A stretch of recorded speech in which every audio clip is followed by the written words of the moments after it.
Guys বাছত উঠাৰ পিছত যে ইমান গৰম লাগে কি কম, একদম বেয়া হৈ যায় অৱস্থা। Hello' guys, good morning. কি খবৰ আপোনালোকৰ? আই হোপ আপোনালোকে ভালে আছে আৰু ময়ো ভালে আছোঁ।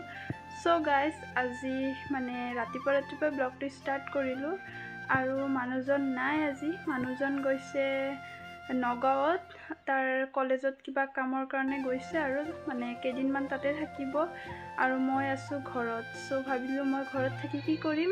চ' ঘৰত ফোন কৰিলোঁ, মোক ল'ব আহি আছে। মই আজি মোৰ মাকৰ ঘৰলৈ যাম, দলগাঁৱত যাম আৰু এইফালে কাম বন অলপ আছে, কৰিছোঁ অলপ আৰু অলপ কৰিম। চ' লাহে ধীৰে ওলাম আৰু এতিয়াও আহি পোৱা নাই, আহি আছে।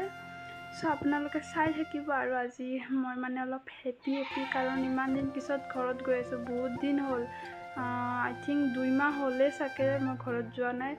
চ' ভিতৰে মোৰ ফূৰ্তি লাগি আছে গাইজ, কি ক'ম আপোনালোকক। চ' চাই থাকক আৰু গাইজ। এইফালে মোৰ বিছনা জাপা হৈ গ'ল। এতিয়া গড্ৰেজৰ কাপোৰবোৰ অলপ জাপিম, গোটেইখিনি জাপিয়ে থৈ যাওঁ, কামখিনি অলপ আগবাঢ়িব। চ' চাই থাকক আপোনালোকে। আৰু গাইজ এইফালে মোৰ কাপোৰখিনিও জাপা হৈ গ'ল আৰু কাপোৰ অলৰেডি আছে, ভণ্টিৰো আছে, মোৰো আছে। চ' ইমান লৈ নাযাওঁ আৰু দুযোৰে লৈ গৈ আছোঁ।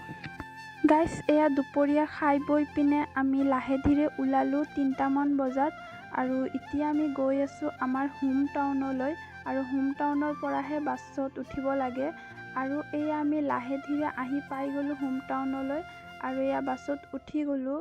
চ' গাইজ আজিৰ ব্লগটো ইমানখিনিলৈ আছিল। ভিডিঅ'টো চাই কেনেকুৱা লাগিলে প্লিজ কমেণ্টত জনাব আৰু যোনে নতুনকৈ চাই আছে প্লিজ ফ'ল' এটা কৰি দিব। Thank U.